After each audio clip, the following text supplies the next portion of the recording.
Radio Manipal ಸಮುದಾಯ ಬಾನುಲಿಯನ್ನು ಆಲಿಸುತ್ತಿರುವ ಪ್ರಿಯ ಕೇಳುಗರೆ, ಈಗ ಕೇಳೋಣ ವಿಶೇಷ ಸಂದರ್ಶನ.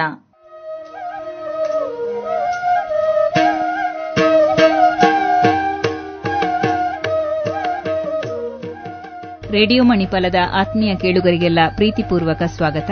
ಅಂದಹಾಗೆ ಕೇಳುಗರೆ, ಇಂದು ನಮ್ಮ ಜೊತೆಗೆ ವಿಶೇಷ ಸಂದರ್ಶನದಲ್ಲಿ ಗುಮ್ಟಿ ಇದು ಸಂಸ್ಕೃತಿಯ ಸದ್ದು ಎನ್ನುವ ಚಲನಚಿತ್ರದ ನಿರ್ದೇಶಕರು ಮತ್ತು ಕಲಾವಿದರು ನಮ್ಮ ಜೊತೆಗಿದ್ದಾರೆ. ಬನ್ನಿ ಅವರನ್ನು ಮಾತಾಡಿಸುವಂತಹ ಒಂದು ಪ್ರಯತ್ನವನ್ನ ಮಾಡೋಣ. ಸ್ಥಳೀಯರೇ ಆಗಿರುವಂತಹ ಗುಮ್ಟಿ ಇದು ಸಂಸ್ಕೃತಿಯ ಸದ್ದು ಎನ್ನುವ ಚಲನಚಿತ್ರವನ್ನು ಮಾಡಿರುವಂತಹ ಈ ತಂಡಕ್ಕೆ ನಾವು ಶುಭಾಶಯವನ್ನ ಕೋರ್ತಾ ಈ ಒಂದು ಕಾರ್ಯಕ್ರಮಕ್ಕೆ ಸ್ವಾಗತಿಸೋಣ. ನಮ್ಮ ಕಾರ್ಯಕ್ರಮಕ್ಕೆ ಸ್ವಾಗತ. Thank you ma'am. ಗುಮ್ಟಿ ಅನ್ನುವಂತಹ ಚಲನಚಿತ್ರವನ್ನು ತಾವು ಮಾಡಿದ್ದೀರಿ, ಈಗಾಗಲೇ ಇನ್ನೇನು ಸದ್ಯದಲ್ಲೇ ರಿಲೀಸ್ ಆಗೋದ್ರಲ್ಲಿ ಇದೆ ಅಂತ ಹೇಳಿದ್ದೀರಿ. ಇದರ ಒಂದು ಪರಿಕಲ್ಪನೆ ಯಾವ ರೀತಿ ಇದೆ, ಉದ್ದೇಶ ಏನು ಅನ್ನೋದರ ಬಗ್ಗೆ ಒಂದಷ್ಟು ಪರಿಚಯವನ್ನ ಮಾಡಿಕೊಡ್ಬಹುದಾ? Yes madam. ಸಮಸ್ತ ರೇಡಿಯೋ ಮಣಿಪಾಲ ಕೇಳುಗರಿಗೆ ನಮಸ್ಕಾರ. ನಾನು ಸಂದೇಶ್ ಶೆಟ್ಟಿ ಹಾಜ್ರಿ, ಗುಮ್ಟಿ ಸಿನಿಮಾದ ನಟ ಮತ್ತು ನಿರ್ದೇಶಕ. ಹಾಗೆ ನನ್ನ ಜೊತೆಗಿರೋದು ವೈಷ್ಣವಿ ನಾಡಿಗ, ನಾಯಕಿ ನಟಿ, ಮೂಲತಃ ಶಿವಮೊಗ್ಗದ ಹುಡುಗಿ, ಮಲ್ನಾಡ ಬೆಡಗಿ. ಹಾಗೆ ಇನ್ನೋರ್ವರು ನನ್ನ ಜೊತೆಗೆ ಇರುವಂತವರು ಅಶ್ವಥ್ ಆಚಾರ್ಯ, ಯಶ್ ಆಚಾರ್ಯ ಅಂತ ಹೇಳಿ ನಮ್ಮ ಸಿನಿಮಾದ ಒಂದು ವರದಿಗಾರನ ಪಾತ್ರವನ್ನ ಮಾಡಿರುವಂತವರು. ಹಾಗೆ ನಮ್ಮ ಸಿನಿಮಾದ ರೂಪುರೇಷೆ ಏನಂತ ಹೇಳಿದ್ರೆ, ಗುಮ್ಟಿ ಇದೊಂದು ಕುಡುಬಿ ಸಮುದಾಯದ ಆಗು ಹೋಗುಗಳ ಬಗ್ಗೆ ಚಿತ್ರಿಸಿದಂತ ಒಂದು ಸಿನಿಮಾ. ಒಂದು ಕರಾವಳಿಯ ಅಂದ್ರೆ ಕರ್ನಾಟಕದ ಕರಾವಳಿ ಭಾಗದ ಒಂದು ಜನಪದ ಕಲೆಯನ್ನ ಹೇಳಲಿಕ್ಕೆ ಹೊರಟಂತ ಚಿತ್ರ ಇದು. ನಮ್ಮ ಸಂಸ್ಕೃತಿ, ನಮ್ಮ ಆಚಾರ, ನಮ್ಮ ವಿಚಾರಗಳನ್ನ ಒಂದು ನೀಟಾಗಿ ಒಂದು ಗುಮ್ಟಿಯ ಮೂಲಕ ಕಥೆಯನ್ನು ಹೇಳಲಿಕ್ಕೆ ಹೊರಟ ಸಿನಿಮಾ ಇದು. ಅದ್ಭುತವಾಗಿ ಮೂಡಿಬಂದಿದೆ. ಒಂದು ಕಲಾತ್ಮಕ ಚಿತ್ರ ಇದು. ಈ ಕಲಾತ್ಮಕ ಚಿತ್ರವನ್ನ ರಾಜ್ಯಾದ್ಯಂತ ಡಿಸೆಂಬರ್ 4ಕ್ಕೆ ನಾವು ಬಿಡುಗಡೆ ಮಾಡ್ತಾ ಇದ್ದೀವಿ.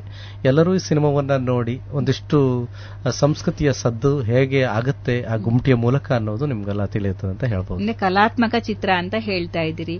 ಈ ಒಂದು ಚಿತ್ರತಂಡದಲ್ಲಿ ಸಾಧಾರಣವಾಗಿ ಎಷ್ಟು ಮಂದಿ ಕಲಾವಿದರು ಭಾಗವಹಿಸಿದ್ದಾರೆ?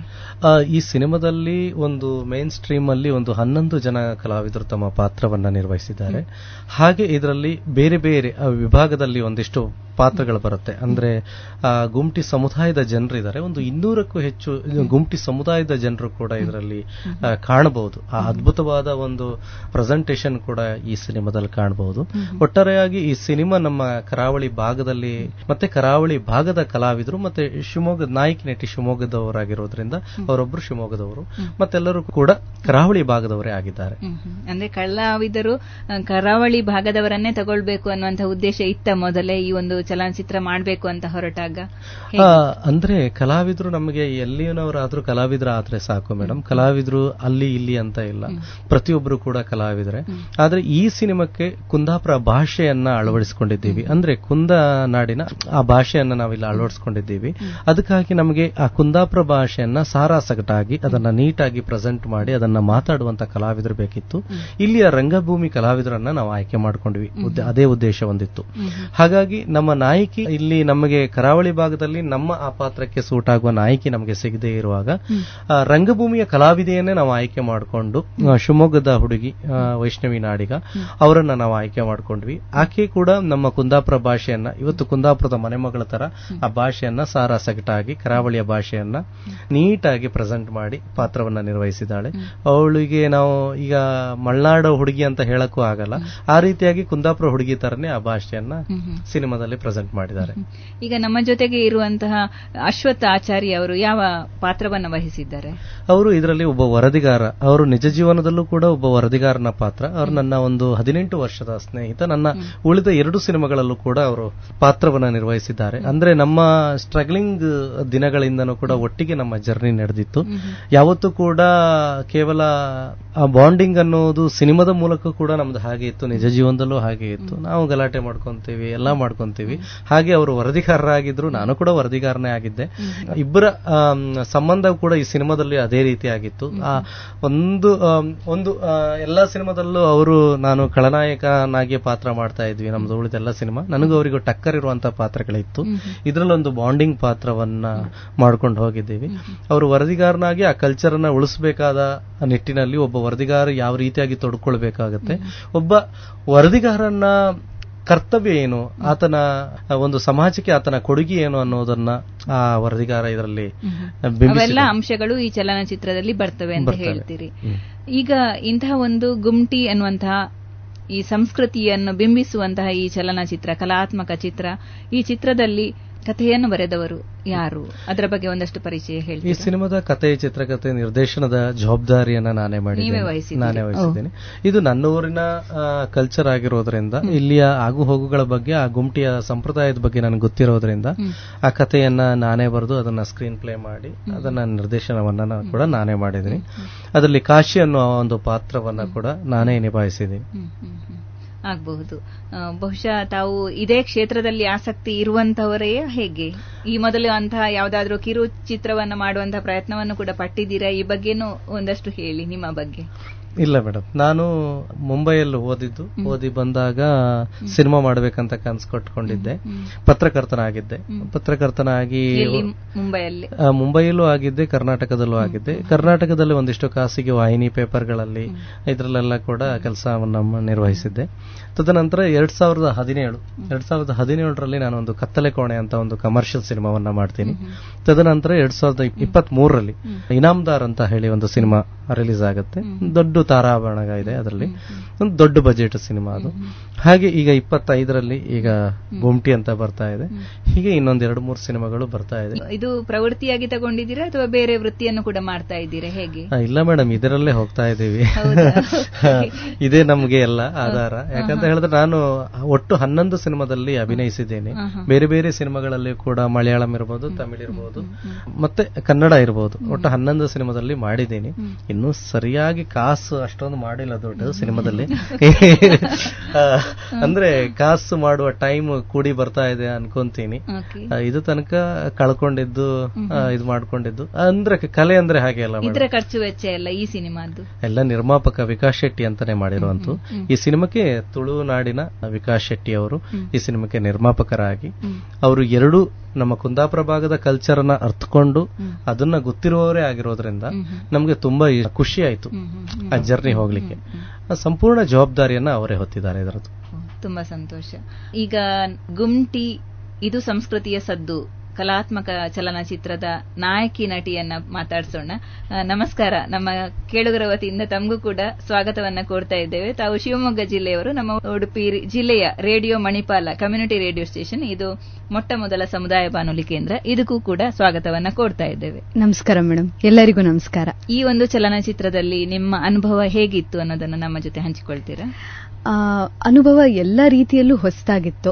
ಸಿನಿಮಾ ಶುರುವಿನಿಂದ ಹಿಡಿದು ಇವತ್ತಿನ ತನಕನೂ ಪ್ರತಿದಿನನೂ ಏನಾದ್ರೂ ಒಂದು ಹೊಸತನ ಇದೆ. ಇಂಟರ್ವ್ಯೂ ಮಾಡ್ತಾನೂ ಕೂಡ, ಇಂಟರ್ವ್ಯೂಗಳನ್ನ ನಾವು ಪ್ರಮೋಷನ್ಸ್ಗೆ ಕೊಡ್ತಾನೂ ಕೂಡ ಪ್ರತಿಯೊಂದರಲ್ಲೂ ಹೊಸತನ್ನ ನಾನು ನೋಡ್ತಾ ಇದ್ದೀನಿ.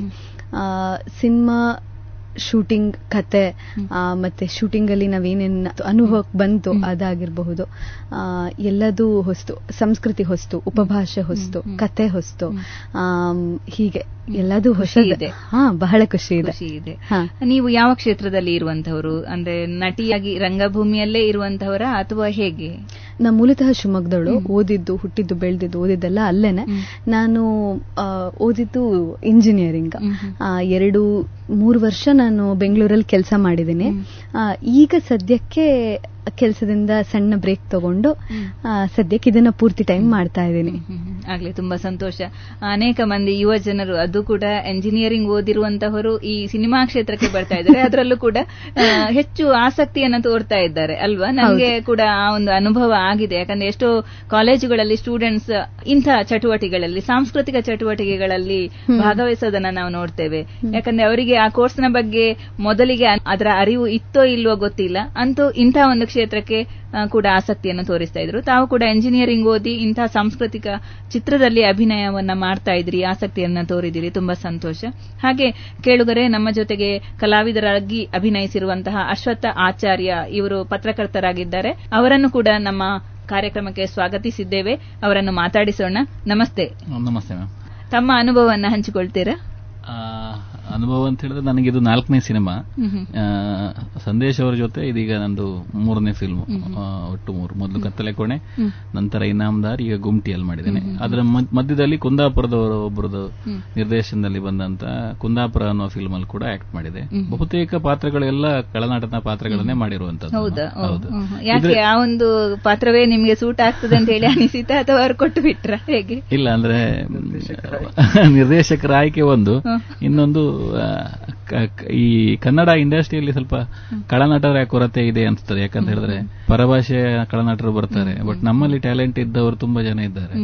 ಸೊ ಅಂತ ಟ್ಯಾಲೆಂಟ್ ಅನ್ನ ರೀಚ್ ಮಾಡುವ ಪ್ರಯತ್ನವನ್ನ ನಾವು ಮಾಡೋಣ ಅಂತ ಹೇಳಿ ಒಂದು ಅವರು ಕೊಟ್ಟದನ್ನು ಸ್ವೀಕಾರ ಮಾಡ್ಕೊಂಡು ಬಂದೆ. ಇದರಲ್ಲಿ ಒಂದು ವಿಶೇಷ ಅಂತ ಹೇಳಿದ್ರೆ ನನ್ನ ವೃತ್ತಿ ಏನಿದೆ ಅದನ್ನೇ ಕೊಟ್ಟರು, ಬಟ್ ವೃತ್ತಿಯನ್ನು ಕೂಡ ಅಭಿನಯಿಸುವುದು ಎಷ್ಟು ಕಷ್ಟ ಅಂತ ಹೇಳಿ ನನಗೆ ಆಕ್ಚುಲಿ ಅಲ್ಲಿ ಗೊತ್ತಾಯ್ತು. ಯಾಕಂದ್ರೆ ನೀವು ವೃತ್ತಿಯಲ್ಲಿ ನೀವು ರೇಡಿಯೋ ಜಾಕಿ ಅಥವಾ ಇನ್ನೇನೋ ಆಗಿದ್ರು ಕೂಡ ಕ್ಯಾಮ್ರಾಗಳು ಬಂದಾಗ 2-3 ಆಂಗಲ್ ಅಲ್ಲಿ ವಿಡಿಯೋ ಶೂಟ್ ಆಗ್ತಿರ್ಬೇಕಾದ್ರೆ ಆ ವಾಯ್ಸ್ ಅನ್ನು ಡಬ್ ಮಾಡುವಂಥದ್ದು ಎಲ್ಲವನ್ನ ನೋಡ್ಕೊಂಡಾಗ ಆ ವೃತ್ತಿಯನ್ನು ಕೂಡ ಅಭಿನಯಿಸುವುದು ಎಷ್ಟು ಕಷ್ಟ ಅನ್ನೋದು ಕೂಡ ಇಲ್ಲಿ ನಂಗೆ ಒಂಥರ ಚಾಲೆಂಜ್ ಅಂತಾನೆ ಹೇಳ್ಬೋದು. ಮತ್ತೆ ನಿರ್ದೇಶಕರು ಸಂದೇಶ್ ಶೆಟ್ಟಿ ಅವರ ಜೊತೆ ನನಗೊಂದು ತುಂಬಾ ವರ್ಷದ ಒಡನಾಟ ಇದೆ. ಸೊ ಕತೆಗಳ ಜೊತೆಗೆ ಬದುಕು ಬಂದವರು ಅಂತಾನೆ ಹೇಳ್ಬೋದು. ಸಾಕಷ್ಟು ಕತೆಗಳು ಅವ್ರ ಹತ್ರ ಇದೆ. ಸೊ ಒಂದು ಸಮುದಾಯವನ್ನ ಇಟ್ಟುಕೊಂಡು ಕತೆ ಮಾಡಿರುವಂತದ್ದು. ಇದಕ್ಕೂ ಕೂಡ ನಾವು ವರದಿಗೆ ತೆರಳಿದಾಗ, ಒಟ್ಟಾಗಿ ವರದಿಗೆ ತೆರಳಿದಾಗ ಅವರ ಬಣ್ಣಗಳ ನಡುವೆ ಅಂತ ಹೇಳಿ ಬಣ್ಣಗಳ ಎರಚಾಟಗಳು ಇಲ್ಲದೆ ಹೋಳಿಯನ್ನ ಬಣ್ಣಗಳ ನಡುವೆ ಹೋಳಿ ಆಚರಣೆ ಮಾಡ್ತಿದ್ದು ಒಂದು ರೀತಿ ನಮಗೂ ಅದೊಂಥರ ವಿಶೇಷ ಅನ್ಸಿತ್ತು ಆ ಟೈಮಲ್ಲಿ. ಸೊ ಆಗ ಇವರೊಂದು ಪ್ಲಾನ್ ಮಾಡಿದ್ರು, ಒಂದೇ ಡಾಕ್ಯುಮೆಂಟರಿ ಮಾಡ್ಬೇಕು, ಇಲ್ಲಾಂದ್ರೆ ದೊಡ್ಡ ಪರದೆಯಲ್ಲಿ ಸಿನಿಮಾ ಮಾಡ್ಬೇಕು. ಯಾಕಂದ್ರೆ ಕರಾವಳಿ ಅಂದಾಕ್ಷಣ ಕಂಬಳ ಹೇಳ್ತಾರೆ, ಕೋಲ ಅಂತ ಹೇಳ್ತಾರೆ, ಇನ್ನು ಯಕ್ಷಗಾನ ಅಷ್ಟಕ್ಕೆ ಸೀಮಿತ. ಈಗ ಹುಲಿವೇಷ ಹೊಸದಾಗಿ ಆಡ್ ಆಗಿರೋದು ಅದಂತ ಕಾನ್ಸೆಪ್ಟ್ ಇದೆ. ಬಟ್ ಆದ್ರೂ ಕೂಡ ಕರಾವಳಿಯಲ್ಲಿ ಇನ್ನೂ ಹಲವು ಸಂಸ್ಕೃತಿಗಳ ಸಮಾಗಮ ಇದೆ ತುಂಬಾ. ಅಂದ್ರೆ ಇಲ್ಲಿ 10-15 ಕಿಲೋಮೀಟರ್ಗೆ ಭಾಷೆಯಲ್ಲಿ ಸಾಕಷ್ಟು ಮಾರ್ಪಾಡುಗಳಿದೆ. ಪದ್ಧತಿ, ಈ ಸಂಸ್ಕೃತಿಗಳಲ್ಲಿ ತುಂಬಾ ವಿಭಿನ್ನತೆಯನ್ನು ಕಾಣಬಹುದು. ಅಂತ ಪ್ರದೇಶದಲ್ಲಿ ನಾವಿದ್ದೇವೆ. ಸೊ ಈ ಸಂಸ್ಕೃತಿಯನ್ನ, ಈ ಕುಡುಬಿ ಸಮುದಾಯ ಅನ್ನೋದಂತೂ ಈಗ ಹೋಳಿ ಅಂತ ಪರ್ಟಿಕ್ಯುಲರ್ ಅಂತ ಹೇಳಿದಾಗ ತಕ್ಷಣ ನೆನಪಾಗುವುದು ಉತ್ತರ ಭಾರತ ಕಡೆ ನಮ್ಗೆ ನೆನಪಾಗ್ತದೆ. ಅಲ್ಲಿ ಒಂದು ಬಣ್ಣ ಹಾಕೊಂಡು ತುಂಬಾ ಅದು ಪದ್ಯಗಳು ಹಾಗೆ, ಅದಕ್ಕೆ ನಮಗೆ ಮೊದಲಿಂದ ಬಿಂಬಿತ ಆಗಿರೋದೇ ಹಾಗೆ. ಬಟ್ ಇಲ್ಲಿ ಕೂಡ ಒಂದು ಹೋಳಿ ಆಚರಣೆ ಆಗ್ತದೆ. ಅದು ಕೂಡ ಬಣ್ಣಗಳನ್ನ ಎರಚಿಕೊಳ್ಳದೆ ಹೋಳಿ ಮಾಡ್ತಾರೆ ಅನ್ನುವಂಥದ್ದು ಕೂಡ ರಾಜ್ಯಕ್ಕೆ ಗೊತ್ತಾಗಬೇಕು, ಜನಗಳಿಗೆ ಪರಿಚಯ ಆಗಬೇಕು. ಮತ್ತೆ ಆ ಕಮ್ಯುನಿಟಿಯ ಕಷ್ಟ, ಅಂದ್ರೆ ಕೃಷಿಯ ಜೊತೆಗೆ ಬದುಕಿದವರು, ಕೃಷಿಯನ್ನ ನಂಬಿಕೊಂಡು ಬಂದವರು, ಏನೋ ಕಾಲಘಟ್ಟದಲ್ಲಿ ಅವರಿಗೆ ಪೋರ್ಚುಗೀಸರ ದಬ್ಬಾಳಿಕೆ ಆಗ್ತದೆ, ಒಂದೇ ಜೀವ ಬಿಡಬೇಕು ಇಲ್ಲ ದೇಶ ಬಿಟ್ಟು ಹೋಗ್ಬೇಕು ಅನ್ನೋಂಥ ಪರಿಸ್ಥಿತಿ ಎದುರಾದಾಗ ಅವರು ಕರಾವಳಿಯ ಗೋವಾದಿಂದ ಬರ್ತಾರೆ, ಈ ಕಡೆ ಬಂದು ಇಲ್ಲಿ ರಾಜಾಶ್ರಯ ಪಡ್ಕೊಳ್ತಾರೆ. ಇಲ್ಲಿ ಬಂದು ಕೂಡ ನಮ್ಮಲ್ಲಿ ಸಾಕಷ್ಟು ಸಂಸ್ಕೃತಿಗಳ ಸಮಾಗಮ ಇದೆ. ಅದ್ರ ಜೊತೆ ಇವರ ಸಂಸ್ಕೃತಿ ಸೇರ್ಕೊಳ್ತದೆ. ಅಂದ್ರೆ ಒಂದು ವಿಶಿಷ್ಟವಾಗಿರುವಂತ ಒಂದು ಪ್ರಕಾರ ಕುಡುಬಿ ಸಮುದಾಯದ ಪ್ರಕಾರ. ಆ ವಾದನವೂ ಅಷ್ಟೇ ಅಷ್ಟು ಚಂದ. ಶಿವನ ಡಮರುಗದ ವಾದನ ತರ ಸೌಂಡ್ ಬರ್ತದೆ. ನಮಗದು ವಿಶೇಷ ಅನಿಸಿತ್ತು. ಅದನ್ನ ಎಕ್ಸಿಕ್ಯೂಟ್ ಮಾಡಿದ್ರು. ಅದ ಕಥೆಯನ್ನ ಡೆವಲಪ್ ಮಾಡಿಕೊಂಡು ಒಂದು ಒಳ್ಳೆ ಉತ್ತಮ ಚಿತ್ರಕಥೆಯನ್ನ ತಂದಿದ್ದಾರೆ. ಸದ್ಯ ಟ್ರೈಲರ್ ರಿಲೀಸ್ ಆಗಿದೆ. ಟ್ರೈಲರ್ ನೋಡಿ ತುಂಬಾ ಖುಷಿ ಪಟ್ಟಿದ್ದಾರೆ. ಅಂತ ಹೇಳಿದ್ರೆ ಆ ಸಮುದಾಯದಲ್ಲಿ ಒಂದು 40,000 ಜನ ಇರಬಹುದು. ಅವರೆಲ್ಲರಿಗೂ ಇದು ಹೊಸ್ತು, ಖುಷಿಯಾಗಿದೆ. ಇನ್ನು ಜನ ಉಳಿದವರು, ಕುಡುಬಿ ಸಮುದಾಯದ ಹೊರತುಪಡಿಸಿ ಉಳಿದವರು ಕೂಡ ಇಂಥ ಪ್ರಯತ್ನಗಳಿಗೆ ಕೈ ಜೋಡಿಸಬೇಕು. ಡಿಸೆಂಬರ್ 4ಕ್ಕೆ ಥಿಯೇಟರ್ಗೆ ಬರಬೇಕು ಅನ್ನುವಂಥದ್ದು ನಮ್ಮ ಚಿತ್ರತಂಡದ ಆಶಯ. ಓಕೆ, ಈಗ ಈ ಒಂದು ಸಂದರ್ಭದಲ್ಲಿ ನಾವು ಈ ಗುಮ್ಟಿ, ಇದು ಸಂಸ್ಕೃತಿಯ ಸದ್ದು ಕಲಾತ್ಮಕ ಚಲನಚಿತ್ರದ ಒಂದು ಹಾಡನ್ನ ಕೇಳುಗರಿಗಾಗಿ ಪ್ರಸಾರ ಮಾಡೋಣ. ಓಕೆ.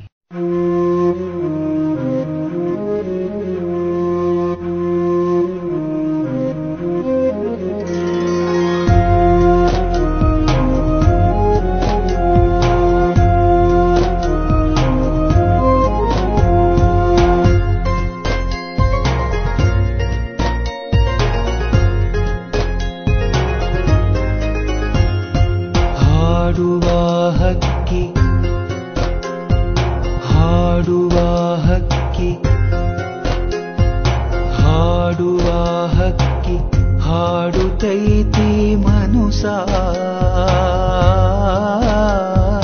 ಕಾಯಕ ಮಾಡಿ ಕಾಣೋ ನೀನು ಕನಸ ಸಿದ್ಧಾರೂಢರ ಪಾದಕ್ಕೆ ನಮಿಸಿ ಸಿದ್ಧಾರೂಢರ ಪಾದಕ್ಕೆ ನಮಿಸಿ ಮಾಡೋ ನೀನು ನಿನ್ನಯ ಕಾಯಕ ಹಾಡುವ ಹಕ್ಕಿ ಹಾಡುವ ಹಕ್ಕಿ ಹಾಡುವ ಹಕ್ಕಿ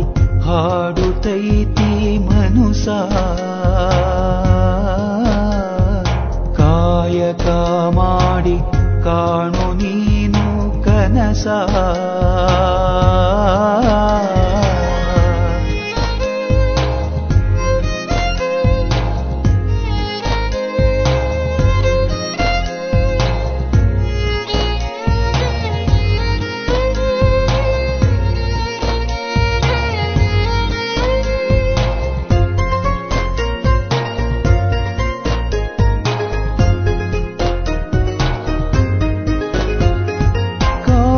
ಮಲ್ಲಿಯು ಗುರುವಿಗೆ ಸ್ಮರಿಸಿ ನಮ್ಮ ದಾರಿಯ ಸುಗಮದಿ ಸವೆಸಿ ಗಂಡು ಮೆಟ್ಟಿದ ನಾಡಲಿ ಹೊರಟು ಕುಂದನಗರಿಗೆ ತಲುಪುವ ದಣಿದು ಈ ಪಯಣವು ಯಾಕೋ ಯಾರನ್ನು ಕಾಣಲು ಎಂತೋ ಈ ಪರಿಪರಿ ಜೀವನ ಜನರನ್ನು ನೋಡಲು ಸೊಬಗೋ ಬದುಕೆ ಪಯಣ ಪಯಣವೇ ಬವಣೆ ಬದುಕೆ ಪಯಣ ಪಯಣವೇ ಬವಣೆ ಬವಣೆಯೇ ಜೀವನವು. ಹಾಡುವ ಹಕ್ಕಿ ಹಾಡುತ್ತೈತಿ ಮನುಸ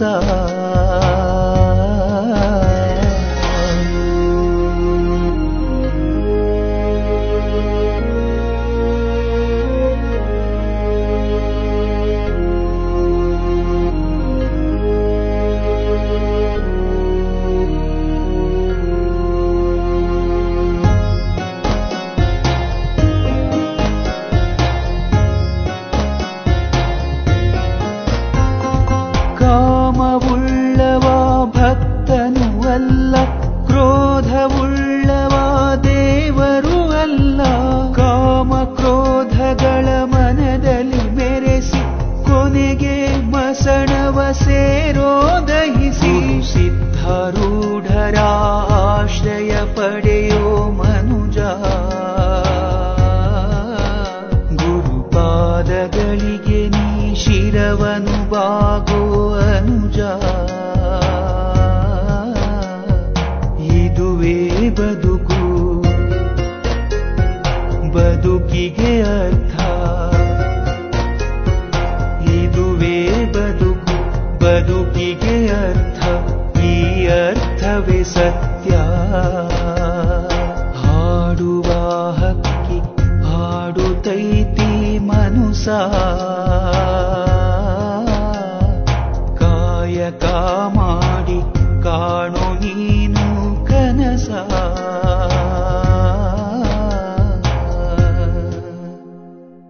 ಕೇಳುಗರೆ, ಹಾಡನ್ನ ಕೇಳಿದ್ರಲ್ವಾ? ಗುಮ್ಟಿ ಇದು ಸಂಸ್ಕೃತಿಯ ಸದ್ದು ಕಲಾತ್ಮಕ ಚಲನಚಿತ್ರದ ಒಂದು ಹಾಡು. ಅಂದಹಾಗೆ ನಮ್ಮ ಜೊತೆಗೆ ಸಂದೇಶ್ ಇದರ ನಿರ್ದೇಶಕರು ಇದ್ದಾರೆ. ಬನ್ನಿ ಮತ್ತೊಮ್ಮೆ ಅವರನ್ನು ಈ ಕಾರ್ಯಕ್ರಮಕ್ಕೆ ಸ್ವಾಗತಿಸ್ತಾ ಮಾತನ್ನು ಮುಂದುವರಿಸೋಣ. ಈ ಚಲನಚಿತ್ರ ಎಷ್ಟರ ಮಟ್ಟಿಗೆ ಸಾಫಲ್ಯತೆಯನ್ನು ಕಂಡಿದೆ ಅಂತ ಹೇಳಿ ನಿಮ್ಗೆ ಅನಿಸಿದೆ?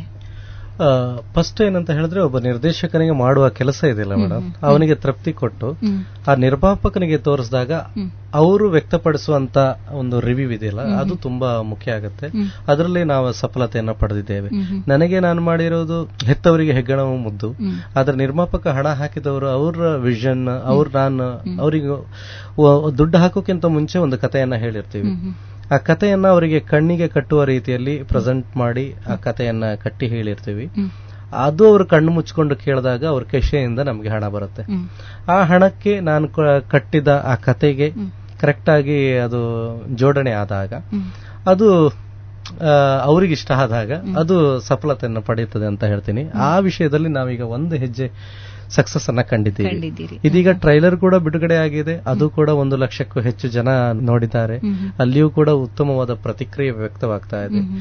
ಕೇವಲ ಟ್ರೈಲರ್ ಕೂಡ ನಂಬರಿಗಾಗಿ ಸೀಮಿತ ಆಗದೆ ಆ ನೋಡಿದ ಜನ ಕೂಡ ಚಿತ್ರಮಂದಿರಕ್ಕೆ ಬಂದು ಸಿನಿಮಾವನ್ನ ನೋಡಿದಾಗ ಒಂದು ಜನಪದ ಕಲೆಯ ಉಳಿವಿಗಾಗಿ ಮತ್ತೆ ಇಲ್ಲಿಯ ಪ್ರಾದೇಶಿಕ ಕಲಾವಿದರ ಉಳಿವಿಗಾಗಿ ಅದು ಕೂಡ ಮಹತ್ವವಾದ ಬೆಳವಣಿಗೆಯನ್ನ ಹೊಂದುತ್ತೆ ಅಂತ ನಾನು ಹೇಳ್ಬೋದು.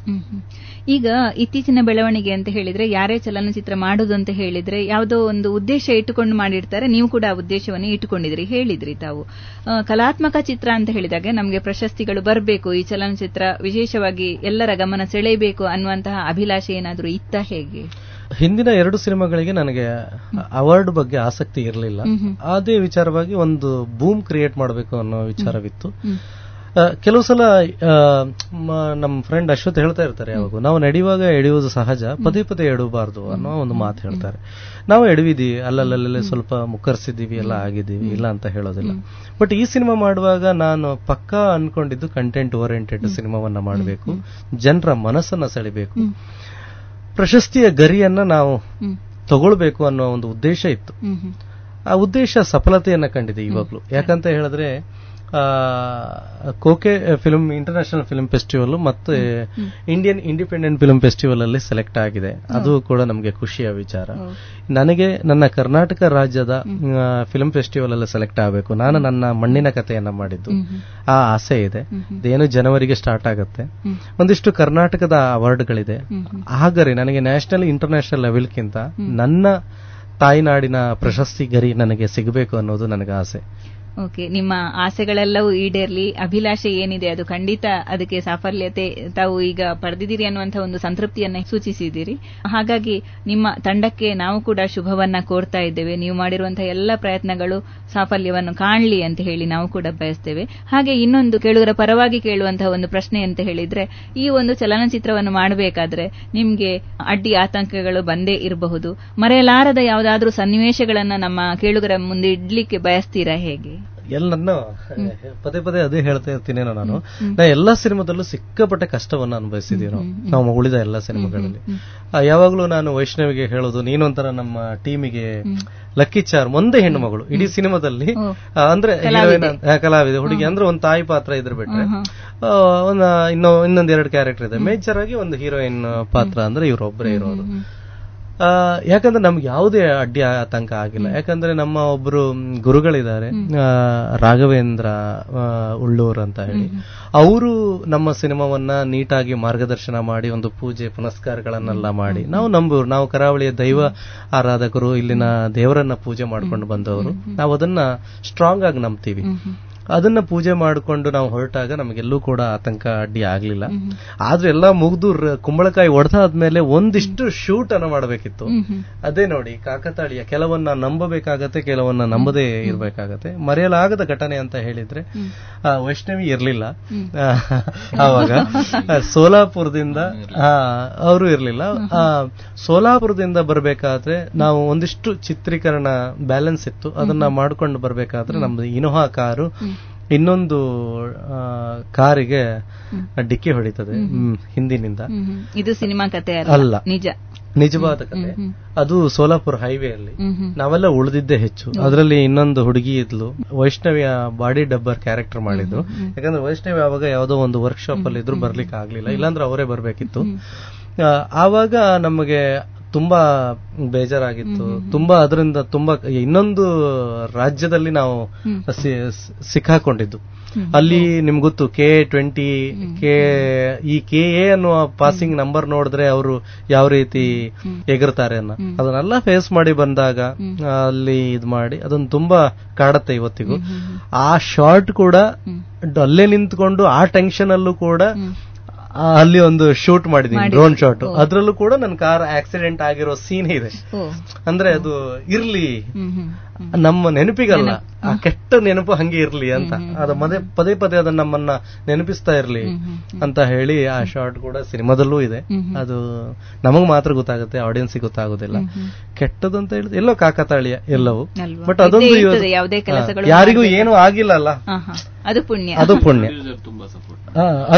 ಅದಕ್ಕೆ ಪ್ರೊಡ್ಯೂಸರ್ ತುಂಬಾ ಸಪೋರ್ಟ್ ಮಾಡಿ ನಮ್ಗೆ ತಲೆ ಕೆಡ್ಸ್ಕೋಬೇಡಿ, ಎಲ್ಲ ಆಗತ್ತೆ, ನೀವ್ಯಾಕೆ ಇದಾಗ್ತೀರಾ ಅಂತ ಹೇಳಿ ನಮ್ ಜೊತೆ ನಿಂತು ಅದರ ಎಕ್ಸ್ಪೆಂಡಿಚರ್ ಎಲ್ಲವೂ ಕೂಡ ಅವರೇ ಬರೆಸಿ ಆ ಗಾಡಿಯನ್ನ ಇನ್ನೊಂದು ಇನೋವಾ ಗಾಡಿ ತಗೊಂಡೋಗಿದ್ವಿ ನಾವು. ಅವರಿಗೆ ಅದನ್ನೆಲ್ಲ ರಿಪೇರಿ ಮಾಡಿಸ್ಕೊಟ್ಟು ಅಂದ್ರೆ ಒಬ್ಬ ಪ್ರೊಡ್ಯೂಸರ್ ಕರ್ತವ್ಯ ಏನಿದೆ ಅದನ್ನ ನೀಟಾಗಿ ಅವರು ಮಾಡಿದ್ದಾರೆ. ಪ್ರೊಡ್ಯೂಸರ್ ನಮ್ಗೆ ಇಲ್ಲಿ ಅನ್ನದಾತರು, ಅದರ ಜೊತೆಗೆ ನಮ್ ಜೊತೆಗೆ ಬಾಂಡಿಂಗ್ ಆಗಿ ನಿಲ್ಲುವುದು ಅಷ್ಟೇ ಮುಖ್ಯ ಆಗತ್ತೆ. ಒಂದು ಸಿನಿಮಾ ನಿರ್ದೇಶಕನ ಜೊತೆಗೆ ಒಬ್ಬ ನಿರ್ಮಾಪಕ ಕರೆಕ್ಟ್ ಆಗಿ ಓಂ ಬರೆದು ಶುಭಂ ಬರೆಯೋ ತನಕ ನಿಂತು ಅದನ್ನ ರಿಲೀಸ್ ಮಾಡೋ ತನಕ ನಿಂತ್ರೆ ಮಾತ್ರ ಆ ಸಿನಿಮಾ ಒಂದು ಸಕ್ಸಸ್ ದಾರಿ ಹಿಡಿತದೆ. ಇಲ್ಲ ಅಂದ್ರೆ ಮಧ್ಯ ಕಾಂಟ್ರವರ್ಷಿಗಳೆಲ್ಲ ಆಗಿ ಅದು ಹಳ್ಳ ಹಿಡಿತದೆ. ಅದಕ್ಕೆ ಪ್ರೊಡ್ಯೂಸರ್ ಮತ್ತೆ ನಿರ್ದೇಶಕನ ಮಧ್ಯೆ ಮೂರನೇ ವ್ಯಕ್ತಿಯನ್ನ ಎಂಟ್ರಿ ಮಾಡಬಾರದು. ಅದು ಯಾರೇ ಆಗ್ಲಿ, ಅಣ್ಣ ಇರ್ಲಿ, ತಮ್ಮ ಆಗ್ಲಿ, ಅನುಭವದ ಸ್ನೇಹಿತ ಇರ್ಲಿ, ಯಾರನ್ನು ಎಂಟ್ರಿ ಮಾಡಬಾರದು. ಆ ವಿಚಾರದಲ್ಲಿ ನಾನು ಕ್ಲಾರಿಟಿ ಇದ್ದೀನಿ, ಎಂಟ್ರಿ ಮಾಡಕ್ ಹೋಗಲ್ಲ. ಆಗ್ಲಿ. ಈ ಒಂದು ಚಲನಚಿತ್ರವನ್ನ ಎಲ್ಲೆಲ್ಲಿ ಯಾವ ಯಾವ ಭಾಗದಲ್ಲಿ ನೀವು ಅದನ್ನು ಶೂಟಿಂಗ್ ಮಾಡಿದ್ರಿ ಅನ್ನೋದನ್ನ ಹೇಳ್ತೀರಾ? ಅಪ್ ಟು ಕರಾವಳಿಯಿಂದ ಸೋಲಾಪುರ ತನಕ, ಅಂದ್ರೆ ನಿಮ್ಗೆ ಬೆಳಗಾಂ ಇರ್ಬೋದು, ಹುಬ್ಳಿ ಇರ್ಬೋದು, ಸಿರ್ಸಿ ಇರ್ಬೋದು, ಮತ್ತೆ ಸೋಲಾಪುರ ಇರ್ಬೋದು, ಮತ್ತೆ ನಿಪ್ಪಾನಿ ಭಾಗದಲ್ಲೂ ಎಲ್ಲ ಶೂಟ್ ಮಾಡಿದ್ವಿ. ಇಷ್ಟು ಕರಾವಳಿ ಅನ್ನ ಪೂರ್ತಿಯಾಗಿ ಯೂಸ್ ಮಾಡ್ಕೊಂಡಿದ್ದೀವಿ. ಆಗ್ಲಿ, ತುಂಬಾ ಸಂತೋಷ. ನಿಮ್ಮ ಚಲನಚಿತ್ರಕ್ಕೆ ನಾವೆಲ್ಲರೂ ಶುಭವನ್ನ ಕೋರ್ತಾ ಇದ್ದೇವೆ. ಸದ್ಯದಲ್ಲೇ ರಿಲೀಸ್ ಆಗ್ಲಿಕ್ಕಿದೆ ಅಂತ ಹೇಳ್ತೀರಿ. ನಿಮ್ಮ ಚಲನಚಿತ್ರದ ಎಲ್ಲ ಕಲಾವಿದರಿಗೂ ಕೂಡ ನಾವು ಶುಭಾಶಯವನ್ನ ಕೋರ್ತಾ, ನಮ್ಮ ಭಾಗದ ಜನ ಅಂದ್ರೆ ನಮ್ಮ ಉಡುಪಿ ಭಾಗದ ಕರಾವಳಿ ಜಿಲ್ಲೆಯ ಜನ ಇಂಥ ಒಂದು ಚಲನಚಿತ್ರ ಮಾಡುವುದಕ್ಕೆ ಮುಂದಾಗಿದ್ದೀರಿ. ತಮ್ಮ ಯುವ ತಂಡಕ್ಕೆ ನಾವು ಶುಭಾಶಯವನ್ನ ಈ ಮೂಲಕ ಸಲ್ಲಿಸ್ತಾ ಈ ಒಂದು ಕಾರ್ಯಕ್ರಮದಿಂದ ನಿರ್ಗಮಿಸ್ತಾ ಇದ್ದೇವೆ. ಕೊನೆಯದಾಗಿ ಏನಾದ್ರೂ ಹೇಳಲಿಕ್ಕೆ ಇದ್ರೆ ಹೇಳ್ಬಹುದು. ಕೊನೆಯದಾಗಿ ಕೇಳುಗರಿಗೆ ಒಂದೇ ವಿಚಾರ, ಡಿಸೆಂಬರ್ 4 ಕರಾವಳಿಯಲ್ಲಿ ರಿಲೀಸ್ ಆಗುತ್ತೆ. ಡಿಸೆಂಬರ್ 6ರಿಂದ ರಾಜ್ಯಾದ್ಯಂತ ಸಿನಿಮಾ ಗುಮ್ಟಿ ಬಿಡುಗಡೆ ಆಗುತ್ತೆ. ಈ ಸಂಸ್ಕೃತಿಯ ಸದ್ದನ್ನ ನೀವು ನೋಡಿ, ನೀವು ಈ ಜಿಲ್ಲೆಯಲ್ಲಿ ಸದ್ದು ಮಾಡಬೇಕು. ಒಂದಿಷ್ಟು ಜನರಿಗೆ ಇದರ ಸದ್ದನ್ನ ಕೇಳಿಸಬೇಕು. ಆವಾಗ ನಮ್ಮ ಸಿನಿಮಾ ಒಂದು 4 ಜನರಿಗೆ ತಲುಪುತ್ತೆ, ಸಾರ್ಥಕತೆಯನ್ನ ಪಡೆಯುತ್ತದೆ ಅಂತ ಈ ಮೂಲಕ ಹೇಳ್ತೀನಿ. ಆಗ್ಲಿ, ತುಂಬಾ ಸಂತೋಷ. ಕೇಳುಗ ಮಿತ್ರರೇ, ಗುಮ್ಟಿ ಇದು ಸಂಸ್ಕೃತಿಯ ಸದ್ದು ಕಲಾತ್ಮಕ ಚಲನಚಿತ್ರದ ಕಲಾವಿದರಾಗಿರುವಂತಹ ಡೈರೆಕ್ಟರ್ ಸಂದೇಶ್ ಶೆಟ್ಟಿ ಆಜ್ರಿ, ಹೀರೋಯಿನ್ ವೈಷ್ಣವಿ ನಾಡಿಗ್, ಅದೇ ರೀತಿ ಅಶ್ವಥ್ ಆಚಾರ್ಯ ಇವರನ್ನು ಮಾತಾಡಿಸಿದೆವು. ಇವರ ತಂಡಕ್ಕೆ ನಾವು ಮತ್ತೊಮ್ಮೆ ಶುಭಾಶಯವನ್ನ ಕೋರ್ತಾ ಮುಂದಿನ ಕಾರ್ಯಕ್ರಮದಲ್ಲಿ ಮತ್ತೆ ಭೇಟಿಯಾಗಲಿಕ್ಕಿದ್ದೇವೆ. ಅಲ್ಲಿವರೆಗೆ ನಮಸ್ಕಾರ.